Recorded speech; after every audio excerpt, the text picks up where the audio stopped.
அவர் சமீபத்துல நம்முடைய பாரத பிரதமரை அவே இவேன்னு சொல்லி பேசியிருக்கு. ஆடு புருஷன் அமீரை அவே இவேன்னு நான் பேச முடியுமா? அந்த கைது ஆகுறதுக்கு முன்னாடியே பாரத பிரதமரை எதிர்த்து பேசுறது.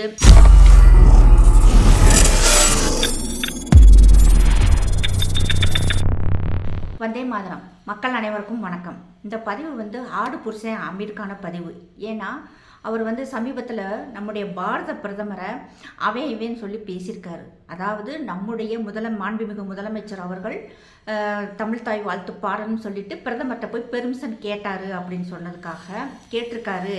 இதில் எனக்கு உடன்பாடு இல்லை. அவன் யார் பெர்மிஷன் கொடுக்கறதுக்கு? ஏன் வீட்டில் என்ன செய்யணும்னு நான் தானே முடிவெடுக்கணும் அப்படின்னு சொல்கிறது மட்டும் இல்லாமல் அவை யாரு இவை யாரு அப்படின்னு சொல்லி பேசியிருக்காரு.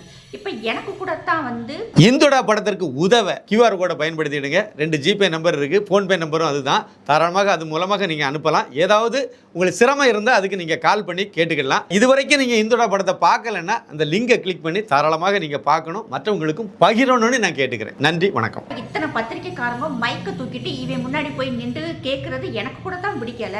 அதனால நான் இப்போ நான் ஆடு புருஷன் அமீரை அவே இவேன்னு நான் பேச முடியுமா? ஆனால் அப்படி நாங்கள்லாம் பேச மாட்டோம். ஏன்னா எங்களுக்குன்னு சொல்லி ஒரு டிக்னிட்டி இருக்குது.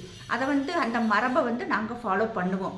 ஆனால் நம்ம தமிழ்நாட்டில் மட்டும்தான் பார்த்துக்கோங்களேன், யார் வேண்டாலும் நம்முடைய பாரத பிரதமரை அவன் இவன் கொலகாரன் கொள்ளக்காரன் ஊழல்வாதி எல்லாமே சொல்ல முடியும். ஏன்னா அதுக்கு காரணம் இங்கே இது வரைக்கும் திராவிடத்திலே எல்லாரும் ஊறி போயிட்டாங்க இல்லையா? அதனால் கொஞ்சம் கூட ஒரு மதிப்பு மரியாதை இல்லாமல் நம்முடைய பாரத பிரதமரை அவை யார் சொல்கிறது இவை யார் சொல்கிறது அப்படின்னு சொல்லி பேசுகிறாரு. நம்ம தமிழ்நாட்டில் மட்டும்தான் மெத்தப்பட்ட மீன் விற்கிறவங்க கூட நின்று கொஞ்சி கொலாவி ஃபோட்டோ எடுக்கிறவங்க கூட நம்முடைய பாரத பிரதமரை அவை யார் இவை யாருன்னு சொல்லி பேச முடியும். நம்முடைய தமிழ்நாட்டில் மட்டும்தான் ஒரு தீவிரவாதிக்கு ஒரு பயங்கரவாதிக்கு சப்போர்ட் பண்ணுறவங்க கூட அவை இவன் நம்முடைய பாரத பிரதமரை பேச முடியும். நம்ம தமிழ்நாட்டில் மட்டும்தான் ஈரானில் எங்கேயோ நடக்கிறதுக்காக இங்கே கூட்டம் போட்டு ஒப்பாரி வைக்கிறவனுங்க கூட நம்முடைய பாரத பிரதமரை அவை இவன் பேச முடியும். நம்ம தமிழ்நாட்டில் மட்டும்தான் ஹமாஸ் தீவிரவாதிகளுக்கு ஆதரவாக ஒப்பாரி வைக்கிறவங்க கூட அவை இவன் சொல்லி பேச முடியும். மற்ற வடநாடுகளில் இப்படியெல்லாம் பேசி முடிக்கிறதுக்குள்ள பேசின வாயை கிழிச்சு எடுத்துருவாங்க. ஆனால் நம்ம தமிழ்நாட்டில் மட்டும்தான் அதாவது ஒரு கேஸ் இருக்குது. அதாவது மெத்தப்பட்ட மென் வித்தவன் கூட இன்னைக்கு அமீர் அவர்களுக்கு ஒரு ரிலேஷன்ஷிப் இருக்குன்னு சொல்லிட்டு கேஸ் போய்கிட்டு இருக்கு. கூடிய சீக்கிரம் அவர் கைது ஆவார். அந்த கைது ஆகுறதுக்கு முன்னாடியே பாரத பிரதமரை எதிர்த்து பேசுறது, அதாவது அவைவன்னு சொல்லி பேசிட்டோம்னா இப்போ யாருக்கும் தெரியாது இந்த கேஸ் ரன்னிங்கில் இருக்குன்னு சொல்லி மக்களுக்கு தெரியாது. இப்போயே ஒரு மரியாதை இல்லாமல் பேசிட்டோம்னா பார்த்தீங்களா இது ஒரு பாசிச பாஜக என்னை கைது பண்ணிட்டாங்க அப்படின்னு சொல்லிட்டு மொத்த குற்றச்சாட்டையும் தூக்கி பாரத பிரதமர் மேலே வச்சிடலாம். அதனால தான் யார் வேண்டாலும் அவங்கவுங்க இஷ்டத்துக்கு நம்முடைய பாரத பிரதமரை பேசுகிறாங்க. இப்போ நான் கூட இப்போ இன்றைக்கி அமீர் அவர்களை பேசலாம். அதாவது ஆடு கூட படுக்கலாம்னு சொல்லிட்டு பேசின ஒருத்தவனுக்கு நம்ம ஏன் மரியாதை கொடுக்கணும்னு சொல்லிட்டு நம்மளும் அவை இவன்னு சொல்லி என்னாலையுமே பேச முடியும். ஆனால் நான் அப்படிலாம் பேச மாட்டேன். ஏன்னா என்னை விட ஒரு வயசில் மூத்தவர், அவருக்கு நம்ம மரியாதை கொடுக்கணும்னு நினைக்கிறோம். ஏன்னா நம்முடைய பாரத பிரதமர் வசுதேவ குடும்பகம் அப்படின்னு சொல்லியிருக்காரு. யாராக எதிரியாக இருந்தாலும் அவங்களெல்லாம் அரவணைச்சு போகணுங்கிறது தான் நம்முடைய பாரத பிரதமருடைய கொள்கை சித்தாந்தம். அதைத்தான் இன்னைக்கு எல்லா மக்களும் ஃபாலோ பண்ணுறாங்க, நான் உட்பட. அதனால் நான் அமீர் அவர்களை டைரக்டர் அமீர் அவர்களை அப்படிலாம் தானாத்தரவா மரியாதை குறைவாக நானும் பேச மாட்டேன்.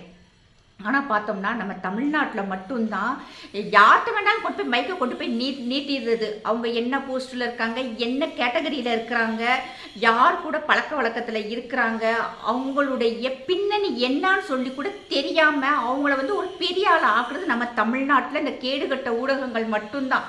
மற்ற வட மாநிலங்களில் இப்படியாப்பட்ட ஆட்களை எந்த ரேஞ்சில் வச்சுருப்பாங்களோ அந்த ரேஞ்சில் வச்சுருப்பாங்க. இன்றைக்கி பார்த்தோம்னா நம்ம நிறைய பேர் இப்போ இதுலேயுமே ஒரு அமீர் அவர்கள் சொல்கிறாங்க, பாரத பிரதமர் பேட்டி கொடுத்தாரா, அப்போ விஜய் அவர்கள் முதல்வர் விஜய் அவர்கள் ஏன் பத்திரிக்கையாளரை சந்திக்கணும் அப்படின்னு சொல்லிட்டு. அதாவது ஹோமாவிலேருந்து கொஞ்சம் வெளியே வரணும். நமக்கு இங்கிலீஷும் தெரியாது, ஹிந்தியும் தெரியாது. சும்மா இந்த தமிழை மட்டுமே வச்சு ஓட்டிக்கிட்டு தமிழையாவது உருப்படியாக சொல்லி கொடுக்குறீங்கன்னா அதுவும் இல்லை. நம்ம பாரத பிரதமர் முதலமைச்சராக இருக்கும்போது நிறைய பத்திரிகை சந்திப்புகள் நடந்திருக்கு, பேட்டி கொடுத்துருக்காரு. சிஎம்மாக இருக்கும்போது அவர் தன்னுடைய வேலைகளை சரியாக செஞ்சுருக்காரு, பேட்டி கொடுத்துருக்காரு. பழைய வீடியோஸ்லாம் போய் பார்க்கணும், அதெல்லாம் பார்க்குறதுல ஆக்கிய அதளத்திலேயே போய் நேரில் போய் பேசியிருக்காரு. எத்தனையோ பத்திரிக்கைக்காரங்கள்ட்டையுமே வந்து பத்திரிகை சுதந்திரமாக அங்கே செயல்பட்டுருக்கு குஜராத்தில். இப்போ பிரதமராக வந்ததுக்கு பிறகு எலெக்ஷன் டைமில் ஒரு பத்திரிகை இல்லை, 2 பத்திரிகை இல்லை, 100க்கும் மேற்பட்ட பத்திரிகையாளர் சந்திப்பு நடந்தது, மக்கள் மன்றம் நடந்தது. வெளிநாட்டு பத்திரிகைகளுமே வந்து நம்முடைய பாரத பிரதமர்கிட்ட பேட்டி எடுத்துகிட்டு போனாங்க. நம்ம இந்திய அளவில் இருக்க மிக பிரபலமான பத்திரிகையாளர்கள் அத்தனை பேருமே வந்து 5 பேராகும். அதாவது வந்து நாங்கள் இந்த கேள்வி தான் எழுதி கொடுப்போம், இதை மட்டும் தான் நீங்கள் கேட்கணுங்கிற மாதிரிலாம் இல்லை, எல்லா கேள்வியுமே கேட்டாங்க. அவரை வந்து டார்கெட் பண்ணுற மாதிரியே கூட அவ்வளோ கேள்விகள் கேட்டாங்க. அத்தனை கேள்விகளுக்குமே நம்முடைய பாரத பிரதமர் சலிக்காமல், கோபப்படாமல், ஆத்திரப்படாமல் நிதானமாக வந்து பதில் கொடுத்தாரு. அதே மாதிரி மக்கள் மன்றத்தில் மக்கள் வந்து கிராம பஞ்சாயத்து கேள்வி கேட்டிருக்காங்க, பார்லிமெண்ட் சம்மந்தப்பட்ட கேள்வி கேட்டிருக்காங்க, தீவிரவாதம் சம்மந்தப்பட்ட கேள்வி கேட்டாங்க. வெளிநாடுகளுக்கு ரிலேஷன்ஷிப்பை பற்றி கேள்வி கேட்கும்போது கூட கொஞ்சம் கூட மனம் கோணாமல் ஓப்பனாக லைவாக போச்சு. அதாவது ரஜத் சர்மா அவங்க வந்து ஒரு இன்டர்வியூ எடுத்தாரு மக்கள் மன்றம், அதெல்லாம் போய் பாருங்க. எப்படியாப்பட்ட கேள்விக்கு எப்படி வந்து பதில் கொடுத்துருக்காருன்னு தெரியும். பாகிஸ்தான்காரனுக்கு, பங்களாதேஷ்காரனுக்கு, அமெரிக்காக்காரனுக்கு அத்தனை பேருக்குமே பதில் கொடுத்துருக்காரு. இந்துடா படத்திற்கு உதவ QR கோடை பயன்படுத்திடுங்க. 2 ஜிபே நம்பர் இருக்கு, ஃபோன்பே நம்பரும் அதுதான். தாராளமாக அது மூலமாக நீங்க அனுப்பலாம். ஏதாவது உங்களுக்கு சிரமம் இருந்தால் அதுக்கு நீங்க கால் பண்ணி கேட்டுக்கலாம். இதுவரைக்கும் நீங்க இந்துடா படத்தை பார்க்கலன்னா அந்த லிங்கை கிளிக் பண்ணி தாராளமாக நீங்க பார்க்கணும், மற்றவங்களுக்கும் பகிரணும்னு நான் கேட்டுக்கிறேன். நன்றி, வணக்கம். நம்முடைய பாரத பிரதமரும் முதலமைச்சர் விஜயும் ஒன்னா அவர்களுடைய செயல்பாடுகள் எப்படி இருக்கு, இன்னைக்கு விஜய் அவர்களுடைய செயல்பாடுகள் இருக்கு. இன்னைக்கு தான் இவங்க ஆட்சிக்கு வந்திருக்காங்க, யாருமே டிஸ்டர்ப் பண்ணல, அவர் பாட்டுக்கு பண்ணிட்டு போகட்டும். ஆனா நம்முடைய பாரத பிரதமர் அவன் சொன்னா யாரு, உங்க வீட்டில் வந்து புழுக்க வேலை பார்த்தாளா அவரு? இன்றைக்கு உலக நாடுகளே வந்து நம் நாட்டை பார்த்து மதிப்பும் மரியாதையுமா வச்சிருக்கிறாங்க. அதாவது எத்தனையோ நாட்டு தலைவர்கள் வந்து நம் பாரத பிரதமர்கிட்ட வந்து நல்ல ரிலேஷன்ஷிப் வச்சுக்கிறணும், நம் நாட்டு கூட நல்ல உறவாக இருக்கணும்னு நினைக்கிறாங்க. இன்னைக்கு இங்கே இருக்க அத்தனை பேர் மக்களும் பார்த்தோன்னா நிம்மதியாகவும் சந்தோஷமாகவும் பாதுகாப்பாகவும் இருக்கிறதுக்கு ஒரே காரணம் நம்முடைய பாரத பிரதமரும் நம்மளுடைய வெளியுறவுத்துறை அமைச்சர் ஜெய்சங்கர் அவர்கள் மட்டும்தான்.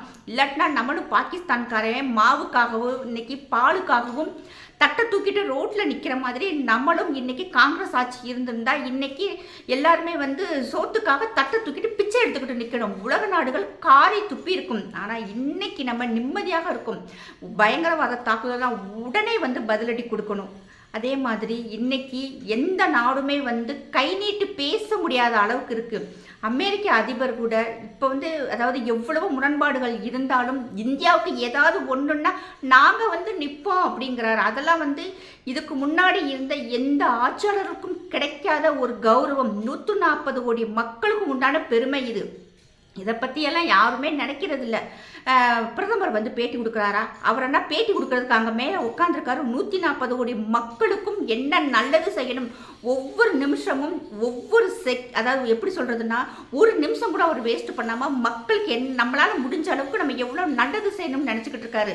எப்போ பார்த்தாலும் பேட்டி கொடுத்துக்கிட்டு இருக்கிறதுக்கு அது எப்படி அவரால் முடியும்? அதனால் ஆனால் மக்களுக்கு செய்ய வேண்டிய சேவைகள் நல்ல முறையில் வந்துக்கிட்டு இருக்கு. அதுதான் இங்கே முக்கியம். இன்னைக்கு நம்மளுடைய பிரதமரும் நம்மளுடைய முதலமைச்சரும் ஒன்றா கம்பேர் பண்ணுறது மிகப்பெரிய தவறு. இதை வந்து யாராலையுமே ஏற்றுக்கொள்ளவே முடியாது. இன்னைக்கு அமீர் பேசின மாதிரி இதை வந்து யாருமே வந்து ரொம்ப சாதாரணமாக எடுத்துக்கூடாது.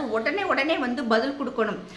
இவன் பேசுகிறதெல்லாம் இனிமேல் நிப்பாட்டிடணும். இனிமேல் பேசினா இதை விட கடுமையான பதிலடி உடனே கொடுக்கப்படும். அடுத்து பார்த்தோம்னா சாணக்கியாவினுடைய ரங்கராஜ் பாண்டே சார் அவருக்கு தான் இந்த பதிவு.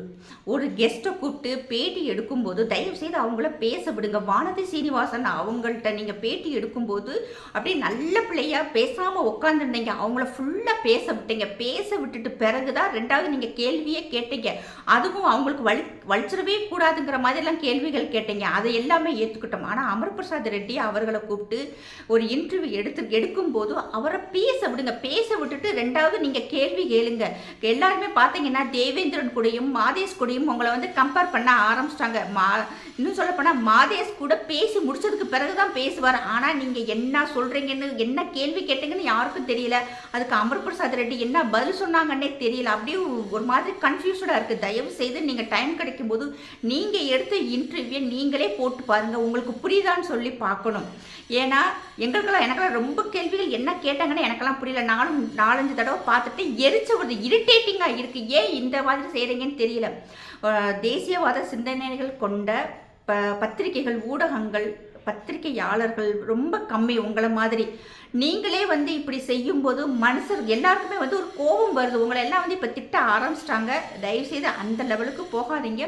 கெஸ்ட்டு முதல்ல பேச விடுங்க. அவர் என்ன நீங்கள் பேசிட்டு இருக்கும்போது எந்திரிச்சு வெளியே ஓடிடவா போகிறாரு?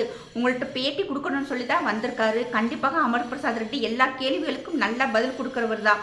ஆனால் நீங்கள் மேலே மேலே மேலே பேசவும் அவருடைய பதில்களுமே வந்து சரியாக அமையலை. தயவுசெய்து இனிமேல் இந்த மாதிரி தவறை செய்யாதீங்க. நாங்களாம் உங்களை ஃபாலோ பண்ணுறோம், நிறையா விஷயங்கள் உங்களை வச்சு நாங்கள் தெரிஞ்சுக்கிறோம். அதனால இனிமேலாவது கெஸ்ட்டை வந்து தயவுசெய்து பேச விடுங்க. ஜெய்ஹிந்த், ஜெய் பாரத். இந்துடா படத்திற்கு உதவ QR கோடை பயன்படுத்திடுங்க. 2 ஜிபே நம்பர் இருக்குது, ஃபோன்பே நம்பரும் அதுதான். தாராளமாக அது மூலமாக நீங்கள் அனுப்பலாம். ஏதாவது உங்களுக்கு சிரமம் இருந்தால் அதுக்கு நீங்கள் கால் பண்ணி கேட்டுக்கலாம். இதுவரைக்கும் நீங்கள் இந்துடா படத்தை பார்க்கலன்னா அந்த லிங்கை கிளிக் பண்ணி தாராளமாக நீங்கள் பார்க்கணும், மற்றவங்களுக்கும் பகிரணும்னு நான் கேட்டுக்கிறேன். நன்றி, வணக்கம்.